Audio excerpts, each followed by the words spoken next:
Welcome to the K2 Sales Podcast. I'm your host, Karen Kelly. Every week, I'll be sitting down with a sales executive where they'll share their stories and experiences that produce game-changing results. Let's be honest, sales can be a tough game. I'm sure at some point, we've all delivered a less than stellar demo, been ghosted by a client or two, and sometimes maybe we did more talking than listening. And that's where I can help. The stories and insights our guests share can be applied to your own business, your territory, or with your team, so you're not reinventing the wheel. Our weekly tactics and strategies help you get out of your head and start creating your own path towards game-changing results.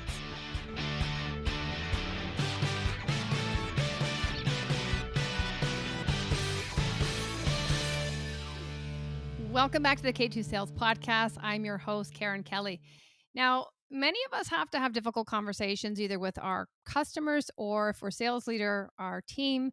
And there's a right way and there's a wrong way to do it. And I had the pleasure of speaking with Gaetan Pellerin, who is the author of Mindful Negotiations. We talked about, the importance of giving feedback, how to give feedback, and why conversations are difficult. And, without giving too much away, it's typically we make it difficult. So how can we prepare?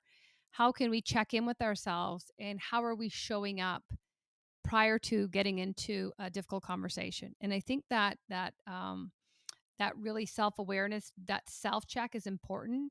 Identifying how you're feeling, any triggers that could come up for you. And the benefit of that is if you can get in front of it and be aware of all that, when you're in the moment, you're having a difficult conversation, the focus is completely on the other person. There's no weight or fog of you bringing your drama or your whatever's going on, your triggers in it.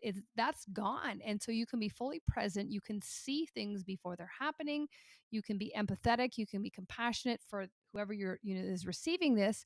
And you can also be patient to hold space for them to process what it is you've just shared with them. And most people just go and they kind of, they deliver the message and they're like, okay, I got another appointment at 2:00. I got to go. And when you think about, the damage that does to the team, to the culture, to the morale, to the trust, to them coming back and asking you for help after, it's very damaging. So a lot of what we talk about is just how can we prepare so that we're equipped to have a difficult conversation and also, be okay with having a difficult conversation. A lot of times new managers who are transitioned from an individual contributor role, they're unaware that this is part of the role. And so where they were friends with their teammates, one week, the next week they have to deliver a difficult message. And so how can we even introduce that in the job description, maybe in the interview as a role-playing activity to get them aware of this is a key component of the job. And if you're not cut out for it and you're not prepared to do that, wouldn't you rather know in advance? Because, you're dealing with people here. And it's completely different than as an individual contributor when you're dealing with products. So highly recommend you take a listen. If you are a sales leader, definitely there's tons of things you can put into practice, but also as a founder or a sales professional, many tactics we can take as well to prepare for when we're going in front of our customers, whether it's for negotiation, a price increase, we have to deliver a delay on a product, whatever it is, allows us to prepare mentally to, again, stay committed to the outcome that we're looking to achieve and remove any emotion. So highly encourage you to take a listen. As always, let us know what you think. And if there's something you applied specifically, share that with us. If you haven't subscribed, encourage you to hit that subscribe button. And also, we'd love to get some more reviews. Let us know how we're doing. It helps visibility and reach, and we can continue to get great guests on. So look forward to getting some feedback. Thanks for watching, everybody. And we'll see you next time. So I want to welcome back Gaetan Pellerin to the podcast. It's been quite a while. And when you were last here, we talked about mindful negotiations. And we're going to flip the script a little bit and talk about mindfulness in difficult discussions and conversations. So Gaetan, welcome to the podcast. Thank you very much for having me back, Aaron. It's good to see you. That's the test here. If you get a call back, you did okay the first round. You delivered value. Although sales is exchange of value for time, right? So you were successful. That's awesome. That's good to know. as I mentioned, you had an amazing book which I read, and we'll link it for those who haven't read it, Mindfulness Negotiations, and you've pivoted now to mindfulness in difficult conversations. So why don't you just start by telling us kind of where the shift or transition came from? Yeah, thank you for bringing that back. Wrote my book about negotiation, and one thing I realized, Karen, is the challenges in negotiation and in sales. It start with conversation, right? So I can have a conversation with my wife. I can have a conversation with my employee. The principle of that are very similar. Well, we're not talking about negotiation skills here, but really to have a good grasp on negotiation, we need to be present. And a conversation, sometimes it's difficult because there's a lot of emotion built in. We don't want to damage a relationship. We feel we're responsible for the other person's reaction. So it just feels natural for me to expand toward conversation because I feel there's more ways I can help people to go through those difficult conversations. And I would agree with you about starting, as a conversation. And so, like, to back it up a bit, why are conversations difficult? Like, do we? I mean, I'm sure there's already an element of difficulty, regardless of what's going on. But w- is it us that's adding another layer of complexity, or where does this difficulty come from in conversations? Yeah, it's an interesting question because a difficult conversation, Karen, it's difficult because we expect the recipient to react negatively, right? We expect the other person to not welcome what we have to tell them. Um, so it could be a disagreement, it could be bad news, it could be something that happened in the past, or for salespeople, something that could happen in the future, like a price increase or back orders. But here's the key: a conversation is only difficult because we make it difficult. The same conversation you and I, Karen, will tackle together, maybe for you it's easy because you have Mhm. experience. Maybe you just build your skills and so on. And maybe the same conversation for me, it's scary because I had past experience with the same people or about the same topic and I'm scared, right? Or I don't trust my ability to keep myself in control during that conversation. So a difficult conversation always start with us or our ego that makes it difficult because we are afraid of the other person's reaction. And I'm wondering also if there's an element of, when something's happening or there's an event or a phone call or a meeting scheduled, and in your head you start thinking negatively, like they're not going to sign here. And so it's almost like we're setting up like your thoughts create your actions, but it's like we're creating a scenario that might not play out, but the more we think about it, that's the RAS in the back of our brain sending messages to actually create that. Is there an alignment there of what you shared in that? Yeah, yeah, totally. This is the reason why I'm saying we make it difficult. Our little voice in our head, Mhm. we're scared. We don't want to damage a relationship. We're afraid of losing the business. We don't want to make the other person feels bad. And oftentimes, what's happening is when we go to that conversation, we're losing control or there's an emotional burst or the other person push back on what we have to say and they start crying or they're disappointed and now our brain's like, yeah, I told you that, right? So Mm. now what do you do with that? So I call it the ego, the little voice in our head. It's all about scenario planning for the worst. But when I coach people, Karen, my piece of advice for them is always, if your objective in a difficult conversation is to help the other person or the situation, we're not responsible for how they react. And this is a big shift because most people, we're afraid, right? Whatever it is, professional, personal, we don't want a person to look at us from a different perspective. We don't want a person to stop liking us, loving Mhm. us. So it's all those scenario planning, like you were referring to, that it's going in a loop in our head. And sometimes it's just changed our behavior versus that conversation. I love that. And just like you said, Gete, coming at it from the perspective of I'm trying to help you. Because I think what happens is in the moment, even if you're getting these negative responses or they're not giving you the reaction or the response you anticipated, but that's in the moment. They're just receiving that news. And an hour later, when they're processing it, they're journaling about it, they're talking to their friends about it, they have a completely different reaction. So, what we see in the moment isn't necessarily true of what they're actually experiencing. Exactly. And you ask somebody to react under pressure or they got the news, it's Hmm. difficult. But when you think about it and you look at other perspective and you just get your cool back, now you can get a different reaction, right? And but that's the first part. That's when people react in the moment. That's the scary part. We want people to love us, to like us, to work with us, to appreciate us. And any negative news or bad news we are communicating with them, we are afraid that it's going to change that Hmm. current relationship.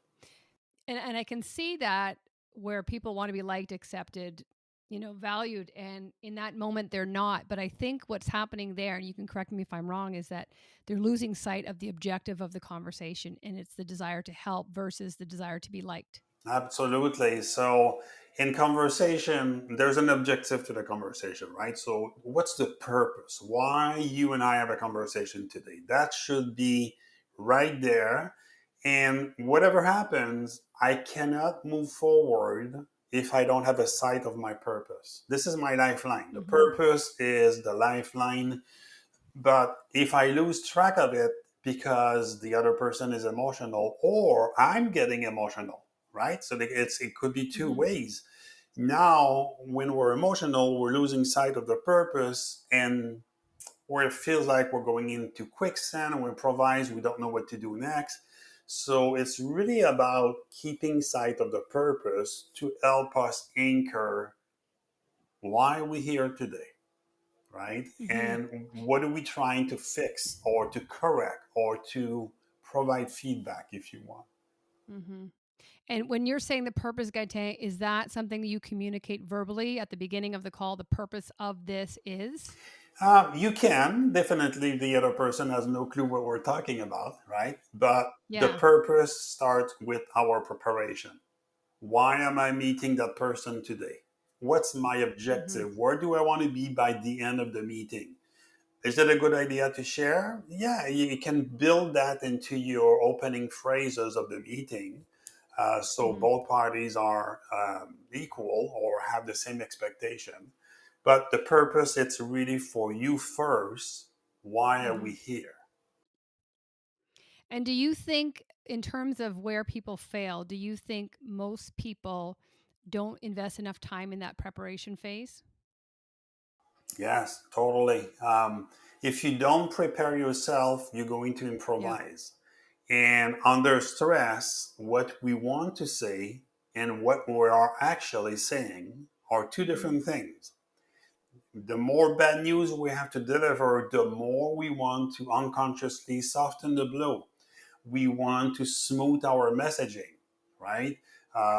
There's no feedback anymore. It's all about Hmm. sugarcoating. So that is starting with the preparation, because people honestly don't really know how to prepare for a difficult conversation. So they just Google things, they talk to their friends. Am I right to think this or am I right to think that? And they go into a conversation with the intent of persuading the other side that they're Hmm. right or I'm right and they're wrong, right? Or it's your fault. So it's the blame thing, and the conversation around who owns the truth here, right? So that's the approach where people are failing the most, because the objective of our conversation, it's not to prove yourself, it's not to blame anybody, it's to find a solution Hmm. together to what happened or what will happen in the Hmm. future. And as you're saying this is just my life of sales. Like this is a sales call when you come in there. Like, how are you setting it up intentionally? How are you preparing? For me, I anticipated every angle that they could potentially come at, and surprisingly, they never even entered any of them. But I had ammunition for 3 layers down But I think a lot of people don't do that. But what you just said there, Gaetan, is when you're not prepared and you're delivering a difficult message or pricing increase or something, and you're trying to smooth things over. And I what I also see is people just feeling that silence and just over talking and then discounting or whatever they're doing. And I just think it's very reactive. And when you can even introduce a pause, and maybe that's one of the things you suggest, but just in that moment to kind of reset yourself and go, I'm getting sucked in here. I feel it. And how can I course correct and a pause or let them fill the silence? But I think we over talk, we overshare, and we end up making things so much worse. They probably would have accepted the price increase, but we talked, we tried to justify it, we did all this stuff, and it's like just zip it. Yeah, yeah, you're right. And if we talk about salespeople, I'm a salesperson, you are a salesperson. We like to talk, and for most of us, we're comfortable when we are doing the talking, right? Because we can go on features and benefits, explain, blah blah blah. But what people don't realize is there's even more power when you ask question instead of doing all the Hmm. talking, right? If you ask a question, you shouldn't talk before the other person respond, right? So it goes back to be, I call that be friend with Hmm. silence. You make a proposal, we all know the first person who talk about it risk of losing because there's something that's happening here, right? It's emotional, we're afraid, and it goes in our head. But if we can slow down the time and just take a breather here, it gives us an ability to just observe the conversation, Hmm. right? Asking a question, being silent. What do you think? Being silent.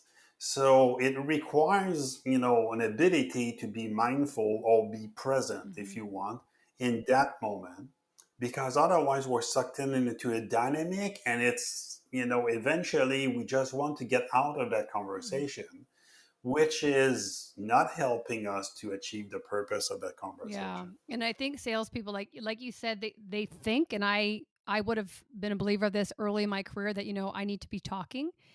And now it's like I need to be listening. And even after they've shared or responded, wait 5 seconds cuz they're going to add to it. And so even more listening, and it's such uh, a well, I'm not going to say a lie, but it's like when they say you have the gift of the gab, it's like that makes a bad salesperson. If you can listen, and like you said, I love that being an observer, because it's almost like you're coming out of your body and you're looking down on the situation, and you can observe for yourself and also for them, and just say like, why did they why did they jump on that? Was it a past thing? Was it shine a mirror on me? Did I deliver that? Was there a bit of an abrupt nature there? Was my ask too harsh?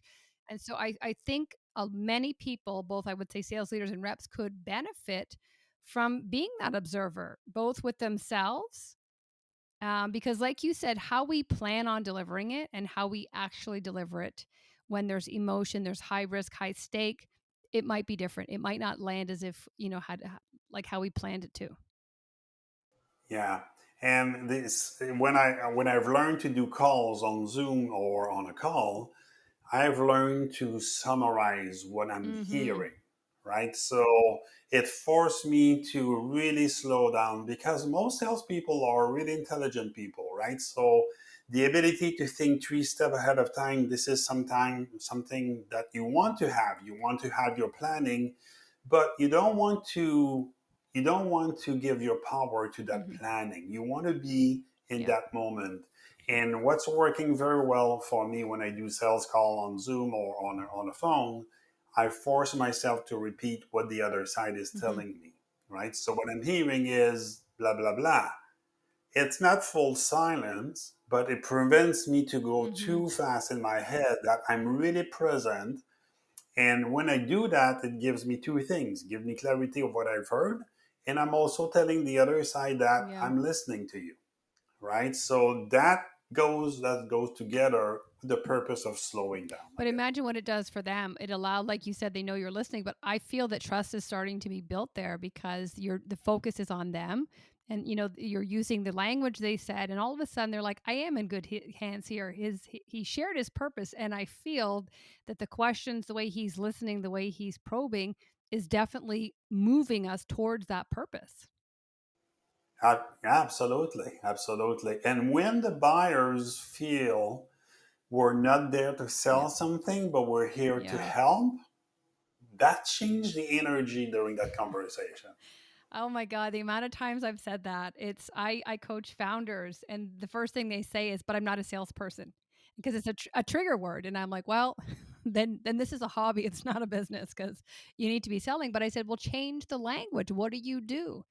And they say, "Well, I like to help people." And I said, "Well, think if you didn't help them, if you didn't share the message with them, you're actually doing them a disservice."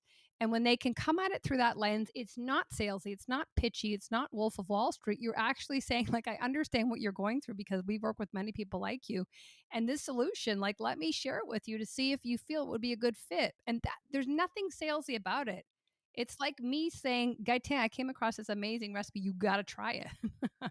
Knowing that you love seafood, I'm not selling, I'm helping you because I know that about you. And so I think if we can just shift the mindset, and as you said, the whole nature of that call is not salesy, and it's just, I'm here to help, and it might not be this time, but when you're ready to eat seafood, here's the recipe. Exactly, exactly. It's really at the start of it, it's to change the behavior from talking to be Mhm. curious. That's it. Being curious about the other person. And ultimately, a lot of companies, Karen, spend a lot of time training their people on Mhm. product, right? What if you don't do product training, right? People are, oh, I don't have any features and benefit, I cannot persuade. But actually, you don't need the full amount of product training to do a good sales Mhm. call. If you're curious, you ask about them, then you can come back with product expertise or part of your solution that can help them. But if you're not curious and you just go with your product features and benefits, you're going to behave Mhm. exactly the same way as 50 other salesperson are behaving, and you're not differentiating No. yourself from You've the mass. commoditized for sure. And so how do Absolutely. you teach someone to be curious? It's not easy, right? But it's going back to the purpose of the conversation. What's the purpose of a sales call? People will say, well, I need to sell something. Actually, no, you don't have to sell anything. The purpose of a sales call is to establish a Mhm. connection. The purpose of a sales call is to understand the other side's reality so we can present a solution. And I think it goes to, sales training or negotiation skills training. If you don't understand what the other party is looking for, if you don't understand their drivers, their motivation, do they want to lose face, avoid losing face? Are they looking to make their bonus this year? This is how you connect with people, right? So you and I have a conversation, we're connecting, we're asking each other what's happening in the last year or so, we're curious. In sales, it feels like we're missing that part because we are stressed about delivering our own Mhm. message, and our own message is us in a corner, but it doesn't incorporate the other side's reality. Mhm. And that oftentimes it's the challenge, right? So not incorporating the other side's reality. And when you're a sales leader, you have to ask the right question about, so what's the reality of the client? Well, if we don't agree with the price they're leaving, well, is that Mhm. true? Is that a possibility that something else happened? What did you hear that makes you believe that? So we go into a form of filling the blank with what we Yeah. think. So we trust our assumption without testing the Mhm. assumption.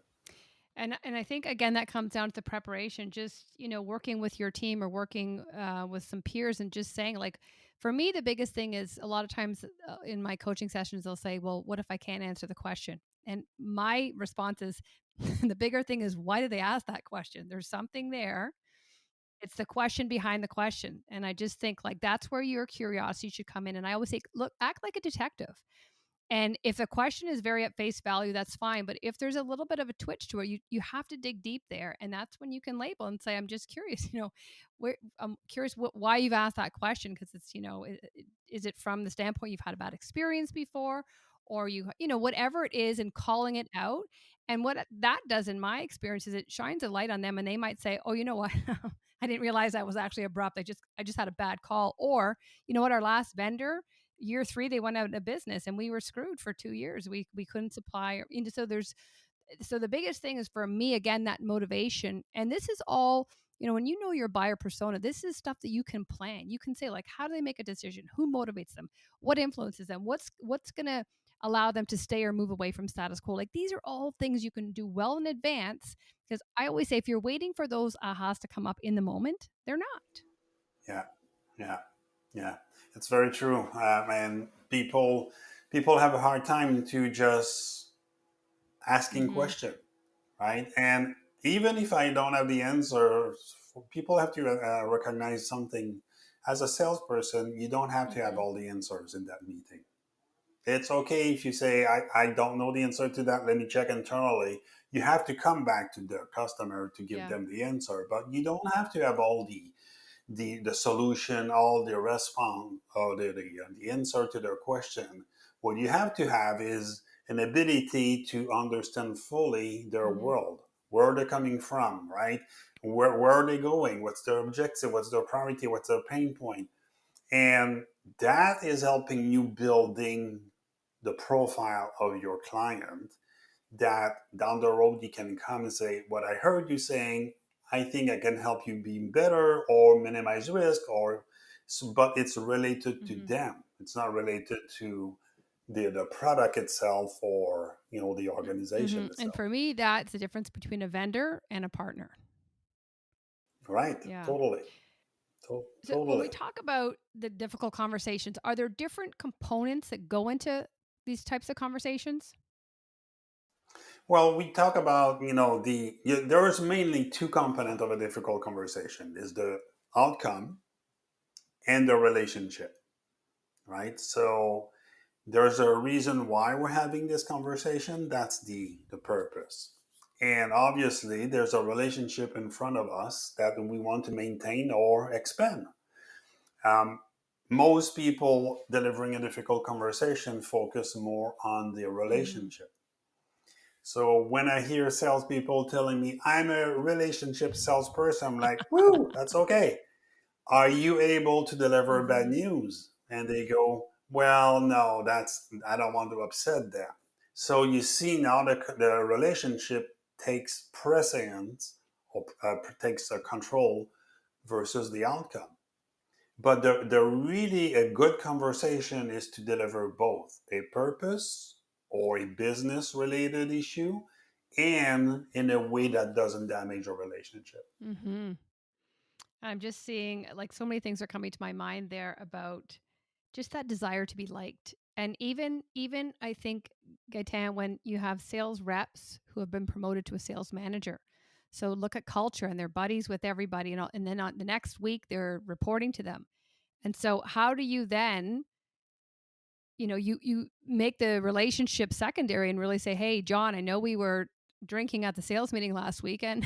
Now I got to talk to you about your numbers, and you're going to go on a PIP or whatever it is." And it's like, so it's outcome. So how do you? I mean, obviously that's not always a situation, but how do you prepare people to either do that in short term or long term, but just to even shift from managing the relationship to the outcome? Is there tactics that you can share with them that they can start applying to make that shift?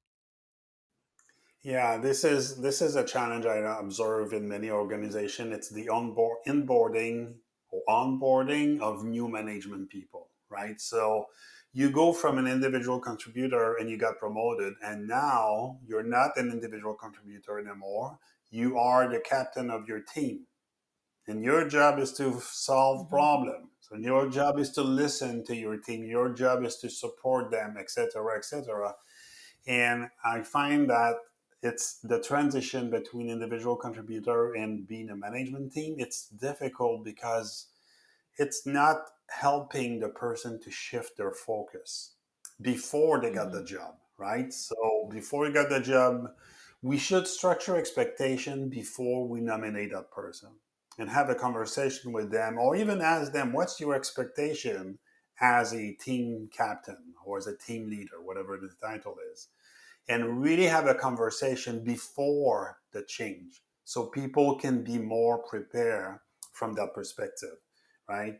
And for me as a manager, the outcome is really important, Mm-hmm. but you cannot get the outcome without the relationship. So you have to find a way to deliver the outcome, the business, the numbers, whatever, without alienating your team. So it's really bringing awareness to a change of Mm-hmm. focus. You're not an individual contributor anymore. You have to rely on a team. You have to coach them. You have to let them try and fail. You have to be there for them. So it's a really big shift into a mindset, and I find that people are not ready for that because either nobody told them about it, or they're not aware that they have to behave differently, and they're just thrown into the lines then and say, all right, here we Mm-hmm. go. Yeah.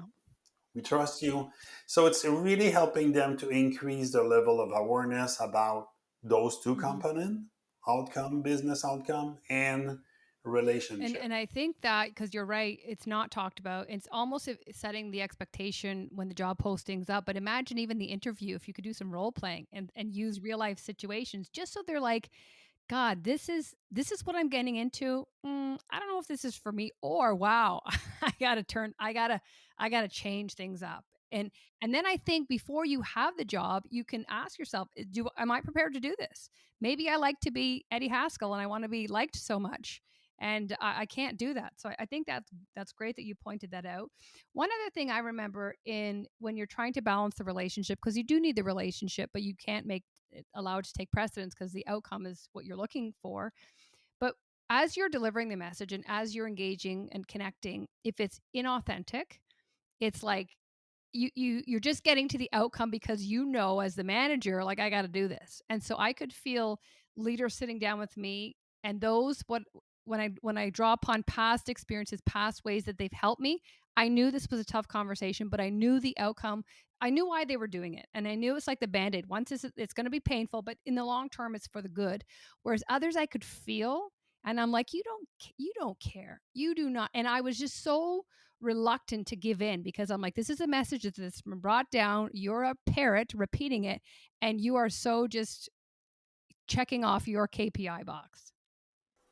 Yeah, you can You smell can. somebody that walk the Yeah. talk or not walk the talk, right? So for me, the first difficult conversation with a new manager is with Yeah. themselves, right? Like you were saying, right?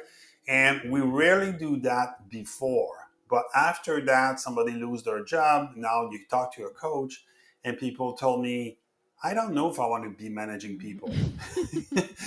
I think that conversation should happen Yeah. before promoting. That's a difficult conversation internally within an organization that we need to have. It costs a fortune to appoint somebody in a management role to see that person not doing, not performing, or leaving after a year, 6 months. It costs an arm and a Mm-hmm. leg. So the first difficult conversation, it's like you said during the interview process. Just role play, just bring the level of awareness on that person that this is what you should expect. Is it in line with what you want to do? Because a lot of people, and I was one of them, Karen, I can articulate about it. We want to be promoted because it's Mm-hmm. ego, it's prestige, it's the status, right? I want to be recognized, I want to be seen, which is great. But the reality of the job, it's not about being seen. Right? The reality of the job is to support your team. The reality of the job is to have established trust in that team, deliver the numbers, but you have to be there for your team, and it's not for Mm-hmm. everybody. Mm-hmm. And sometimes people don't know Yeah. that. They think they know, but they don't know that. And that's a message for any sales leaders or companies that are listening to this to really, do your due diligence in advance. If you want to keep, because it does cost money to bring these people in. You're also, you're resetting the culture. And so if you want to keep them, set clear expectations of what they can expect and make sure you have the right person who is committed to what they need to do. And part of this is having difficult conversations. Yeah, yeah. Difficult conversation up front versus difficult conversation after. That now it's, there's an impact on the organization. People see that, and as a leader, a lot of people don't want to have a difficult conversation, so they postpone that. They are reluctant, right? They're frozen in action. They know that they should talk to the person, but they're just pushing that in the future. They're just avoiding that difficult conversation down the road, right? And sometimes leaders don't have the time to prepare for a conversation. They just go from meeting to another, and they think they can do it. They think they can wing it. But a difficult conversation, you can rarely wing it because there's always emotion built in. Are when leaders are reluctant to give feedback or have that difficult conversation, I can tell you what that does to the team. It completely erodes culture. They're all wanting to happen, and they lose respect for that leader or that manager, because if it's about performance, if it's about, whatever it is, it impacts when you work as a team, it impacts you. And I think when they're not willing to step up and deal with confrontation, have that difficult conversation, you lose the respect of your team. I fully agree. And I've seen so many leaders or directors or managers in my career that didn't have it. Yeah. And it was obvious to everybody else but Yeah. them, right? Yeah. And that person now find themselves alone on an island, right? And if HR pushes the 360 and they got feedback like what, right? Yeah, I know. It's now there's a huge disconnect. But for me, the question is, how long do we wait to have Yeah. those conversations, right? But I've been there too, but all of that's preventable. Like you can get in front of that. You can see those things in advance, and for me it's like nip that in the bud. So when you talk about where sales leaders are going wrong, they're making it they're not doing it right. What would you say that is one of the reasons that where they're taking the relationship as precedence over the outcome? Is that one of them? Well, the sales leader, they want to grow, right? So they are looking for attention. They want to be promoted. So they're proving themselves, right? Mm-hmm. Having a tough conversation, sometimes they don't know how to approach it. Mm-hmm. Sometimes they don't want to damage a relationship, right? Or they believe that having a conversation is riskier than tolerating the current state of things. So a lot of leaders are just, it will fix by itself, we'll give it time and it's going to be okay. Mm-hmm. And when they decide to have a conversation, a lot of leaders don't prepare.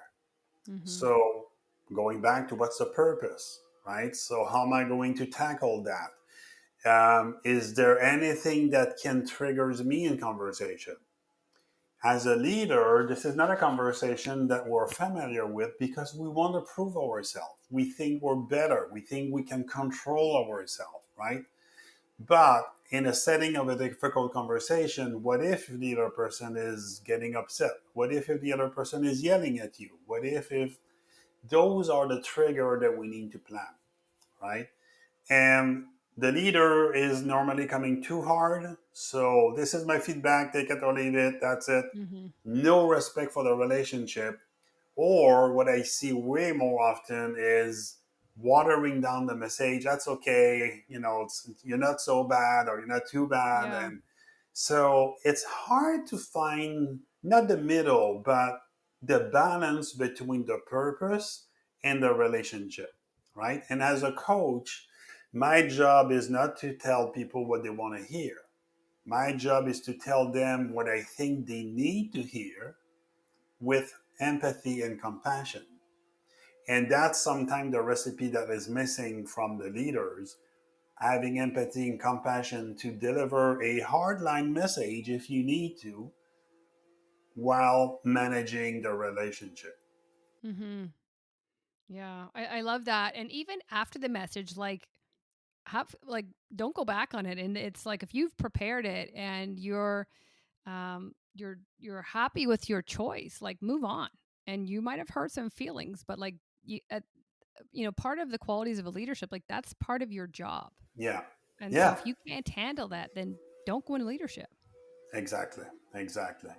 Now, when you said plan triggers, so if I'm going into a have a difficult conversation with a team member, and I are you suggesting I anticipate, okay, so if they start yelling, if they're not listening to me, if they're doing something, get in front of it. So what should I do in the moment should that arise? Is that what you're suggesting? Yeah. So all of us, we have triggers, right? And triggers, it's really fast, it's unconscious, and we're just reacting to something. So what could be the scenarios where you, Karen, might lose control, right? Mhm. Is it somebody yelling at you or somebody arguing with you? Or I remember in my first day as management, somebody crying in front of me. That was the the last thing I wanted to manage because I didn't know how to handle that. I felt Yeah. so guilty to have that person crying in front of me. So, big trigger. But sometimes it's hard to identify those triggers. So, having a conversation with a coach, without being in a difficult conversation, it's helpful. So, what can happen that can trigger you? Oh, nothing. Okay, so let's do some role play here and see how it goes, right? So it's really planning for our emotional temperature and what can trigger a spike in that emotional temperature. So we Mhm. want to plan for what if scenarios. And if those scenarios are happening, because we already planned it, it's easier for us to just observe the relationship like, oh, sounds like you're upset. Did I say Mhm. something that upset you? Now I can have those conversations without feeling small, guilty, or responsible for the other person's reaction. But most people don't take the time to plan for that. Mhm. So what I'm hearing there is when you can remove and get in front of your triggers, you're showing up fully present for them. There's no fog that you're bringing into it. Like you just said, what you're hearing is you can summarize, you can repeat back because you've checked your stuff at the door. You've identified what possibly could, and you're aware if it does. I've already noted that. Yeah. I'm completely focused on the other person now. Yeah. So if you summarize, you're acting like a mediator, right? So you're Yeah. observing two people. So what I'm observing, what I'm hearing, but when we are emotional in the moment, it's very hard to detach ourselves from that situation, Mm-hmm. right? It felt like, oh, it's right. It's like a water hose, like really between the two of us, and there's nothing else outside of it. Yeah. When you are in the moment and you're an observer, it's almost like not physically, but you can go back a little bit and like, this is what I'm observing. And it gives you an opportunity to detach yourself from the drama, the emotion. So you're not under control of your own drama. That's why we're Mm-hmm. planning for triggers. But even if you've planned potential things to happen, you could say, "Oh, well, there's the water hose." I knew, and even if it wasn't a water hose, you've already anticipated stuff's going to go wrong here. Stuff's going to become flying at me. I recognize it because I was expecting it. And because you prepare for it, you're not losing control Yeah, when it's happening, right? And yeah. this is the key here in a difficult conversation is going back to the purpose. What's the purpose? I have to provide feedback to that person. Perfect. Now the person is reacting. Instead of me reacting, I can just acknowledge the reaction Mm-hmm. from the other person, right? I know I see that you're angry with me, and that's okay. It doesn't take anything away from me to admit that. But now, what you want to do in a difficult conversation is to create room for the other person to express themselves, right? Okay. Most leaders or most sales rep, they go in with the purpose of this is it, but there's no room to acknowledge how the other person feels. There's no room to for the other person to express where they're coming from. right? There's no room, there's no space for that person.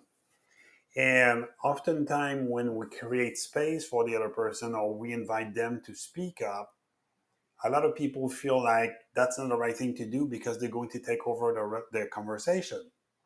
And my perspective is no, you're preparing, you know the purpose, you did your checkup about triggers. When I deliver my conversation, that's the first step of a conversation. The second step is asking the other person, what do you think? What's your perspective? And now my job is to listen to them because I can provide feedback, but that doesn't mean that I know the entire truth of the world. That doesn't mean that only me know how to do things. So I want to listen to the other person, right? And that's part number two. I have to show empathy and I have to create space for that person to speak up. And that's the way we deliver bad news without damaging the relationship. Creating space for connection, creating space for acknowledging the other person's feeling Hmm. or emotions or thoughts or whatever they're coming from. It doesn't take anything from me to acknowledge how the other person is feeling. Hmm. And I think that's so important, holding space for people, because it might be the first time they've heard what you've just shared, and they're processing it. And sometimes it helps to just speak out loud, and even if it's, poke holes at it and say, well, I didn't get my 5%. Like, what performance metrics was it? And so just even then you've isolated, okay, it was the I don't know, virtual selling part of it. But it starts to break it down, make it a little bit more digestible, and you're basically passing the baton to them. And like, that's where two-way communication comes into, versus that dictatorship of, like you said, this is it's my way or the highway. And it's like, well, I'll take the highway, thank you. But I think holding space and allowing people to process it, and it also just shows respect for them. Like, I'm just allowing you to go through whatever emotion, to ask any question, and to just come to terms with what I've just shared with you. Yeah. And this is a big difference, Karen, between being under control of our emotion versus being present. Mm, I'm going in, the person is reacting, triggers me. Do I want to prove myself? Do I want to persuade? Do I want, what do I, it's like there's a mixing, a yeah. melting pot here. When I'm calm and I'm not controlled by my emotion, I can just sit here and say, this is what happened. I want to hear your perspective. So there's an opening that doesn't exist. There's an awareness that doesn't exist because a difficult conversation, we feel like we're going to do the talking and they have nothing to talk about or they have nothing to say against it because I'm right, they're wrong. I'm the Hmm. boss. I'm giving them feedback, right? But it goes back to the purpose of that conversation. Why am I taking time to sit down and give you feedback, Karen? What should be the real purpose is to help you to grow. Hmm. Well, that should be my intent as a manager, helping you to grow. But how am I going to do that if I don't allow you to express yourself? If I don't have empathy for how you feel? If I cannot even recognize that you are upset, you are Hmm. frustrated, sad, angry, the recognition of the other person's emotion doesn't take anything away from us. But you cannot do that if you're not mindful. Hmm. Yeah, it's such an important role, and I just think if that space and acknowledgement doesn't take place, you're preventing them from moving forward. They can't get past what you've just shared. Yeah, and there's the risk of damaging the relationship is Yeah. very strong. Well, it just shows, like, you're not willing to listen to what I have to say here. Like, you're just, and you can tell even with body language. It's like, okay, I got a 2 o'clock here. So you got any questions? It's like, you just told me I didn't get my commission. Yes, I have, and so I think you have to care. You have to really care. And like, I love what you said. You have to be empathetic and you have to be compassionate.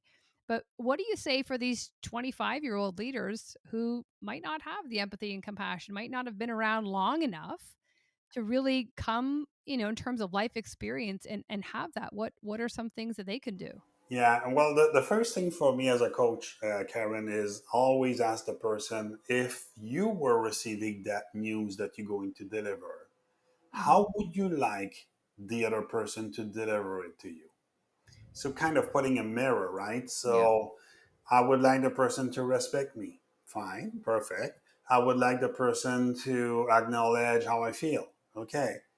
So, sometime with especially younger management people, not telling them what to do, but asking them, how Mm. would you like to be told that news? Mm. By your girlfriend, by your wife, by your husband, by your boss, by your employee. How would you like to be received? Yeah. And I always go back to a conversation with your best friend. And I don't know if it's applicable for the 25 years old, but I have friends, Karen, that give me the toughest feedback ever. But they did it in a way that I know they care about me. I Mhm. know they respect me. I know they like me. But the feedback they offer me, it was difficult, Mhm. but it was for me Yeah. an opportunity to grow. Yeah. And that's for that. This is the key here about, delivering something that it's not fun to deliver in a way that is exploring, not exploring, fostering the relationship, developing the relationship. So I like to ask people, how would you like to be received Mhm. in a similar situation? I love that because you're not giving them a playbook because it can sound scripted and everyone that answer is going to be different from everybody. And I can tell you from my personal experience, if I were to ask myself that question, sometimes my husband and no fault of he's always coming at it from a good intention, but he'll say, you need to do this. And that triggers me because I'm like, I don't need to do anything. And so just asking myself, do I say that? Do I come to call it? And I don't, but I'm just saying, I think that activity still holds merit in that what am I saying that or what are people saying to me that I don't like? And making sure that I'm not coming to the table with that because that too might may be triggering somebody. But the second part is when I get kind of fluffy feedback, I don't respect, not that I don't respect the person, but I'm like, this is not helping me. I don't need somebody to tell me what they think I want to hear. And my best friend, she's like, Karen, I don't give cupcake feedback. And she'll give me the hard truth. And I'm like, you're right. Like, you need to do that anyways. But when you have someone else validate it, you're like, thank you. But for someone to kind of cushion around and like, yeah, maybe, and you're like, no, that doesn't help me. You're actually not, you're not my friend if you're doing that. Like, you need to give me the hard news that's going to drive change and results. Yeah, it's very difficult to deliver feedback because we all want to hear it because we think we're the best, we think we're good, we think we're doing a great job, and somebody else is coming with a different perspective, right? That or it's not us, and obviously it's going to create resistance because they see parts of us that we don't see, or we don't even want to acknowledge that we're reacting this way, right? I hate when people told me what to do, and it's Hmm. becoming more present to me. And so this is the ability to create awareness. With younger management people, they might not have experience about all those questions. They might not know the answer, but we need to help them increase their level of awareness about how they like to be treated, how they would Hmm. like to be spoken to, right? And we're going back to respect, listening, equal. So the same principle that now can be applied to other people. Hmm. And I think you're empowering them too to have free thought, and that's going to build confidence. If they, especially if they are a new manager. Um, Now you mentioned giving feedback. What is there a framework? I know the sandwich, it was always positive, needs improvement, positive. What is there a framework? Is there something that you would suggest for giving feedback? Well, so that Oreo cookie or that sandwich, whatever you want to call that, it's really wrong. And Okay. here's why. Every time I start with something, you did that very good, and the other person says what? But because people know what's coming, right? Yeah. So for me, there's a rule with feedback that it's very hard to respect. If I want to give you praise, I need to give you praise. But I cannot give you praise and a negative feedback in the same phrase. It's one or the other, right? And when we need to give feedback, we need to do it as close as possible as the action. And like you were saying earlier, with facts, not my ideas on how you should behave, right? So this is what happened. Those are the consequences. This is how I felt. This is how it's impacting me, right? But a feedback, a performance appraisal, first of all, performance appraisal once a year, it's hard because I don't remember what happened 5, 6, 8 Yeah. months ago, right? And management, they just do it because HR is asking to do it. But we should praise people on a regular basis. Yes. Yes. And Amen. if we have something, my recipe, Karen, if I'm in a good space, I'm always asking the other person, how do you think it went? Mm-hmm. I want to hear their perspective, Yes. right? Because maybe in their mind it went super well. So I have to acknowledge that. Wow, that's awesome, right? Now, how about the time of that? How about the delivery? How about the tone? Did you feel confident? And slowly we can have a conversation. A feedback, it's a two-way conversation.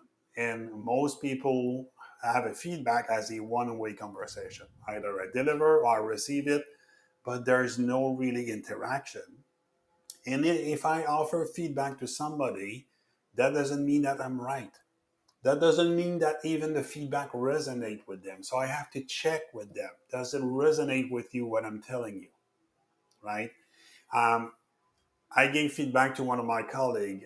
She was doing a lecture in front of the room, and her legs were crossed.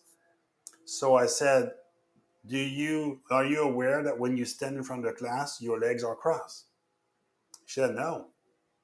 Are you comfortable in front of the class? And she said, yeah, I am. So I share that for me, when somebody have their leg crossed, it might be a sign that they're not confident. And she was upset with me because it didn't resonate with the reality. So I share my perspective and I say, are you confident in front of class? She said, yes, I am. But I have a feeling she was not confident because she had a hard time fielding questions that were not part of the script. Mm-hmm. But when I told her that, normally when people cross their legs, they might not be confident, she was upset. But in reality, my feedback was, I'm offering you something. You want to take it? Fine. It doesn't resonate. I'm fine because I Mm-hmm. don't, I don't want to bring the feedback back. It's done. It's on the table. Mm-hmm. So feedback, it's praise in one conversation, negative feedback in the other conversation. And as a feedback provider, we offer it to the other person, and that's it. There's no emotional charge. They can do whatever they want with that feedback if our intent is to help them to be a better person. Mm-hmm. Well, for your colleague, I mean, I think she was mad at herself probably for doing that It, and not it you were the could. messenger. You know, when someone points something out and you're like, I hate you for saying that, but I hate myself even more for doing it, right? Because you Yeah, pointed it out. yeah. Um, but just what you said there, you said so you can't have positive and negative in the same sentence. So you deliver positive news, but there is a needs to improvement. So do you kind of close that off, ask if it resonated, and then go into the needs improvement? I think it's two different conversations Like because at the it's same like with some breaks in between each other or like time frame wise the same two time frame? two different conversations, Okay. right? Providing feedback should be as close as possible to the event. Mhm. Providing praise should be as close as possible as the event, right? If I have both to tell, I have to be open to hear the other person's feedback as well on their own performance. Mhm. And if it's not a performance appraisal, I like to ask people, are you okay if I share my feedback? Mhm. Because I don't want to impose my feedback. Yeah. I've learned that in my career, right? So Yeah. earlier in my career, I'll tell the new people, this is what you need to do, this is how you should do it. Well, maybe they're not in the right place to receive that feedback in Mhm. that moment. Maybe they're stressed, maybe they're whatever. So I think two conversation it's better. And I always want to ask, if I'm doing an impromptu feedback, do you want to hear my what I think? Yeah. Yeah. And Me if they say no, I have to say, okay, so is there another time Yeah. where we can, is it a timing issue or is it something, right? Yeah. No, that's good. I mean, there's unsolicited, which is kind of annoying sometimes, but I can tell you I've learned that I will always, even if that's what I'm there to do, I'll always just say, "Is it okay if I share some feedback?" And they're almost looking at me like, "Well, isn't, isn't that why you're here?" But I think it's just, you're asking for permission, and then they're ready to receive. They're open to receiving. What about Gaetan feedback on self? So you're a new sales leader, or you're a sales leader, not new, or could be new, and you now want feedback from your team because you're trying to constantly improve. What is that? What's the methodology? What's the framework to do that? Or any tips? Um, it's all about trust, right? So asking your team for feedback, it's all about trust. So if you don't trust your team, don't ask them feedback because you might not hear what you want to hear, You're a right? jerk. You're a jerk, right? So for me, I would coach up those people in two stage. Why do you need their feedback, right? Mhm. Do you need their validation, or do you need them that to tell you you're doing a good job? So is that validation, right? Are you prepared to hear something you don't want to hear? That will be my question for them. And are you prepared to act on that feedback, Mhm. right? Um, So I want to understand the purpose of asking out. And I also want to start your expectation that maybe you will hear something that it's not the same because people have a different perspective of you Mhm. versus your perspective of yourself, Yeah. right?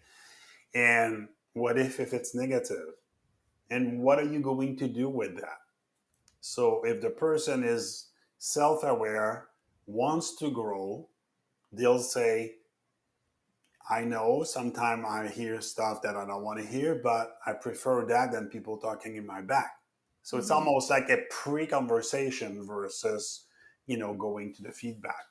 Mhm. But majority of people who ask feedback have a hard time to receive it because it's Mhm. not exactly what they want to hear. So what's the purpose then, right? So our ego wants to be flattered, wants to be stroked, but what if it's not? Is that Mhm. worse to ask for feedback or not to ask for feedback from that perspective? Right? Yeah. You have to be able to live with both side of the Mhm. feedback, both side of the coin. And I love that, and those questions to ask. Even if you don't have a coach, I think it's important for you to ask, why are you asking this? Because at the end of every training, I ask for feedback, and you're kind of cringing in the moment, going, "Oh." But sometimes people will say, it would have been helpful to have this, and so in the moment, I'm like, I actually never. It could have been such an easy switch for me, so I'm so grateful. You definitely put yourself out there, you're exposing yourself, but it's not, it's about creating a better experience for the learners. So I don't take it personally because I've been doing this long enough that I'm like, I wish I would have known that because now, I don't know, you didn't get the complete experience that you wanted or whatever it is. But so I just think it's positive. It might hurt in the moment, and that's your ego, but in the long term, it should align with your purpose. It should. If that's what you want to do, that's Mhm. perfect. But that question you just asked, Karen, I don't think a lot of people are aware of it. Why am I asking for feedback? Yeah. Right?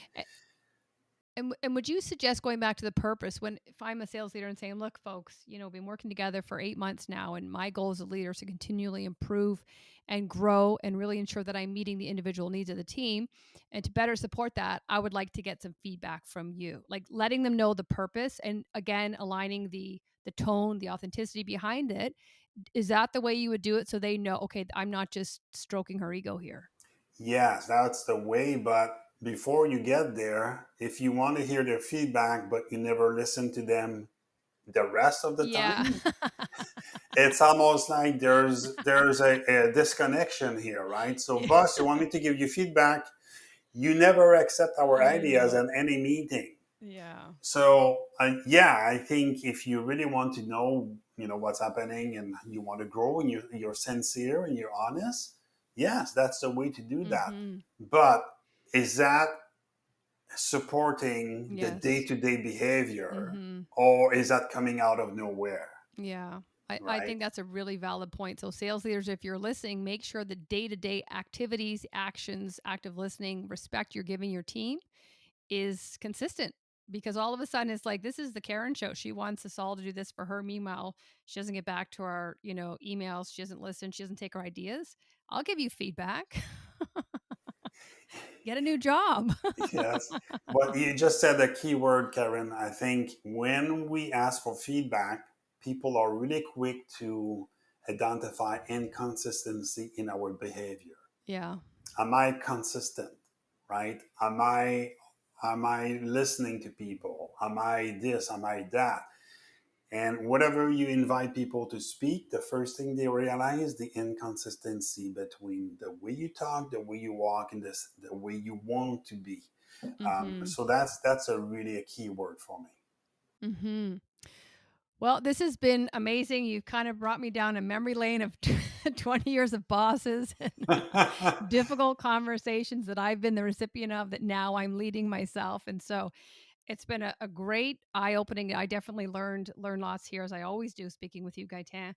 And so if people would like to learn more about yourself, your coaching programs, connect with you, what's the best way for them to do that? There's two ways. That my website is navigatesgroup.com. So this is where you can find myself, my book. And also on Gumroad, I'm offering a 1 hour conversation. It's a bit of a long URL, but if you go on Gumroad and you do Tough Convo Coach, or you Google that, Gumroad Tough Convo Coach, you'll be able to find me. And I'm offering an hour coaching preparation, really going through full preparation, trigger, purpose, everything, really helping people to not be afraid of a conversation. Hmm. I think that's great. So I would encourage people who are dealing with this regularly to take Gaetan up on that offer. And all this will be included in the show notes. As always, Gaetan, it's been great. Thank you for your time and sharing your wisdom. And I know that I will be more mindful. I always am after speaking to you, but definitely leaving this call. So thank you again for sharing all your It's my wisdom. my pleasure, and it's always fun to have a conversation with you. Okay, take care. Thanks for tuning in, everyone. We'll see you next time.